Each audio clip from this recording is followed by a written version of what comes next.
사이다 무비튼. 내 이름은 진정란. 남편 한진상과 둘이서 살고 있고 화장품 회사에 다니는 26의 평범한 직장인이다. 나는 어려서부터 알레르기 체질에 특히 달걀을 먹으면 안 되고 피부 트러블이 심해서 고민이 많았다. 하지만 성인이 된 후 화장품 회사에 다니게 되면서 내 피부에 맞는 타입의 화장품과 스킨케어 용품을 만나게 됐고 지금은 피부 트러블에서 해방된 건 물론 피부 미인으로 거듭났다.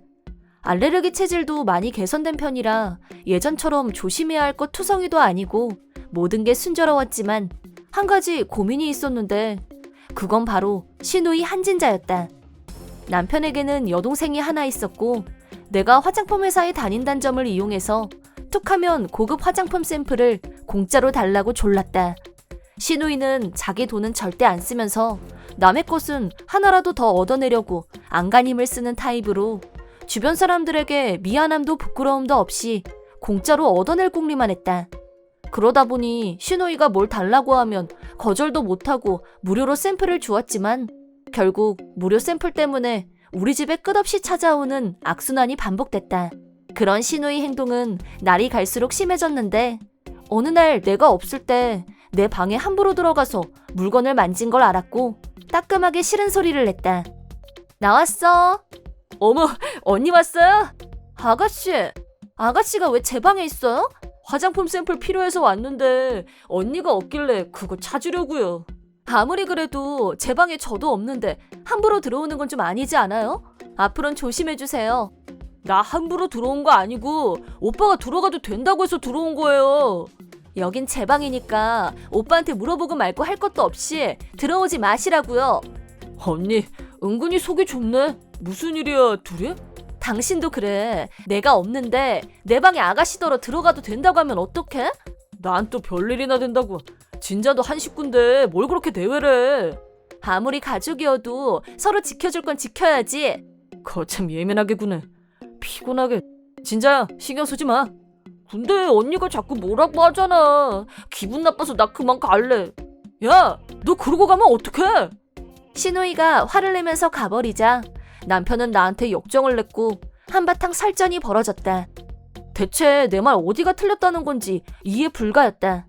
남편도 시누이도 사과를 해야 마땅한 상황에서 왜 나한테 되려 화를 내는 건지 정말 불쾌하기 짝이 없었다. 서로 입장 차이가 극명하게 나면서 냉전이 계속되고 있는 와중에 설 명절이 다가왔다. 설 연휴에도 쉬는 날 없이 일하는 남편을 두고 혼자서 친정을 찾은 나는 연휴 동안 푹 쉬기로 마음먹었다. 한 3일 집밥을 먹으며 쉬었더니 잡생각도 줄고 몸도 마음도 훨씬 가벼워진 기분이 들었다. 힐링된 몸과 마음으로 다시 집으로 돌아왔는데 집안에서 낯선 느낌이 확 밀려왔다. 내 방에서 내 옷과 액세서리가 몽땅 없어진 것이다. 도둑이 든 게 분명하단 생각에 서둘러 경찰에 신고를 하고 다시 남편에게도 연락을 했다. 그러자 남편이 기가 막힌 말을 해왔다. 여보, 큰일 났어. 우리 집에 도둑이 든 것 같아. 뭐, 도둑? 내 방에서 옷이랑 액세서리가 몽땅 없어졌어. 아, 난 또 그거 진자가 가져갔어. 얼른 경찰에 오지 말라고 다시 연락해. 그게 무슨 소리야, 당신? 진자가 갖고 싶다고 해서 그러라고 한 거야. 나 지금 바쁘니까 나중에 끊어. 남편의 행동이 도저히 이해가 안 된 나는 남편이 돌아오면 단단히 얘기를 해야겠다고 결심했다. 이번에도 내 생각을 이해 못하겠다고 하면 이혼까지 생각해봐야겠다는 생각을 했을 정도로 남편과 시누이의 행동이 용서가 안 됐다. 경찰에 신고한 지 시간이 꽤 흘렀기 때문에 오시지 않아도 된다고 다시 전화를 하느니 차라리 왔을 때 사정을 잘 설명해야겠다고 생각했다. 경찰이 오길 기다리면서 화장품을 얼굴에 발랐는데 평소와는 다르게 너무 끈적거렸고 이상한 느낌이 들었다. 그리고 동시에 피부에 이상이 발생했다. 얼굴이 쓰라리다 싶더니 벌겋게 부어오르는 것 같았다.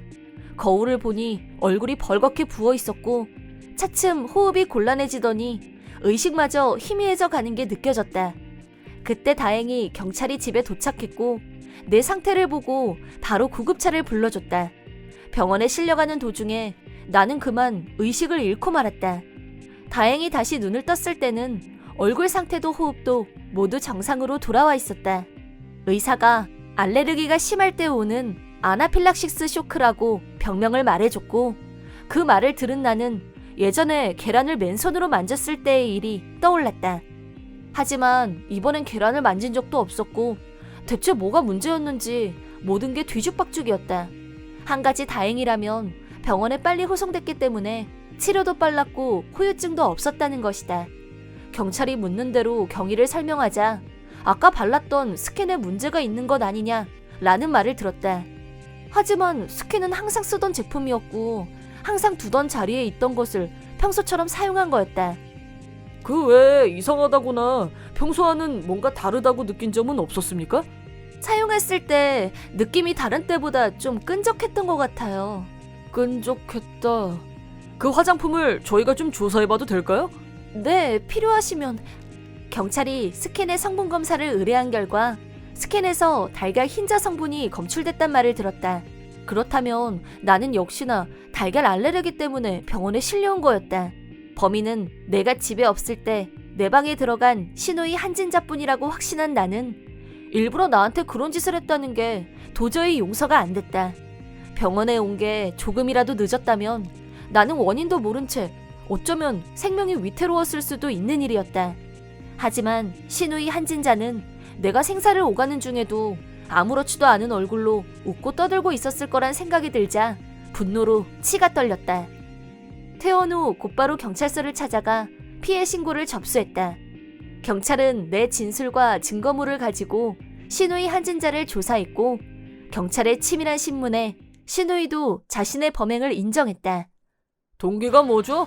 솔직하게 대답하세요. 별건 아니고 자기 방에 들어갔다고 막 뭐라고 하는 게 짜증나서 그만. 당한 만큼 돌려주자고 생각했던 거였지 죽일 생각 같은 건 털끝만큼도 없었어요. 정말이에요. 분풀이 하려고 상대가 달걀 알레르기인 걸 알고도 일부러 화장품에 달걀 흰자를 넣었다 이겁니까? 그냥 장난친 거라니까요. 별거 아닌 일 가지고 경찰까지 부르고 진짜 그 여자 너무 무섭지 않아요? 한진자 씨, 당신이 한 짓은 명백한 범죄 행위예요. 무슨 범죄식이나. 상해죄로 처분받을 각오를 해야 될 겁니다. 상해죄요? 말도 안 돼. 그러지 말고 언니 좀 불러주세요. 시누이는 자기가 상해죄로 처벌받게 될 거란 걸 안 순간 아차 싶었는지 사과하겠다면서 나를 찾았다. 하지만 미안하다, 화해하고 끝낼 수준의 일이 아닌 만큼 결국 시누이는 상해죄로 나한테 위자료를 지급하라는 판결을 받았다. 이 판국에도 남편은 계속 자기 동생 편을 들면서 위자료 청구 소송을 취하하라고 했다. 이미 이 일이 있기 전부터 남편의 태도에 불만이 있던 터라 이번 일을 계기로 관계가 완전히 바닥을 드러내면서 끝이라는 생각에 남편에게 이혼을 요구했다. 그러자 남편은 갑자기 태도를 확 바꾸더니 나한테 살갑게 굴기 시작했다. 이혼? 갑자기? 알았어. 진자한테 가져간 물건 다시 다 돌려놓으라고 할게. 그럼 당신 기분도 풀릴 거고. 됐지 그럼? 모르겠어? 그런 문제가 아니야. 내가 싫어하는 거 알면서 나 없는 사이에 방에 들어가게 하고 물건도 함부로 줘버리고 그런 발상 자체가 말이 안 된다고. 말귀를 못 알아듣는 사람하고는 못 살아. 알았어. 당신 싫어하는 거 확실히 알았으니까 다시는 안 그럴게. 이혼은 제발. 이거 아니잖아. 나 당신 여동생 때문에 생사를 오갔어. 그런데도 당신은 자기 여동생 편만 들잖아. 그런 남편은 필요 없다고. 이혼을 거부하는 남편을 밀치고 집을 나와버렸고 그렇게 해서 이혼이 성립됐다. 그리고 한 달 후 나중에 이 일을 알게 된 시부모님이 시누이를 집에서 내쫓았고 시누이는 나한테 위자료를 갚기 위해 빚을 지고 말았는데 동생이 힘들어하는 걸 알게 된 남편이 시누이를 거뒀다. 직장을 다녀도 빚 때문에 생활비에 쪼들리게 된 시누이는 내가 이렇게 된 건 순전히 다 오빠 때문이야 라면서 자기한테 제일 잘해주는 남편을 원망하자 남편도 감정이 상했고 두 사람 관계는 금이 갔다. 결국 남편과 시누이는 대판 싸운 후 절연하고 말았다. 시누이는 마지막 보루였던 남편 집에서 나와 갈 곳 없이 방황하다 범죄에까지 손을 댔고 결국 아무도 모르는 곳으로 가버렸다. 남편은 시누이의 잘못을 알고도 무조건 편만 들었다는 이유로 시부모님께 질타를 받았고 남편도 결국 시부모님께 외면당하고 아파트에서 혼자 고독하게 지내고 있다고 한다. 이혼 후 나는 신우이한테 받은 위자료로 새 아파트를 얻어서 이사를 했고 여전히 화장품 관련 일을 하면서 내 인생에 집중하고 있다. 남편과 신우이에게 받았던 스트레스에서도 해방됐고 당분간은 솔로 생활을 마음껏 즐길 생각이다. 이번 영상은 어떠셨나요? 재밌게 보셨다면 구독, 좋아요에 댓글까지 달아주시면 감사하겠습니다. 그럼 다음 영상에서 만나요.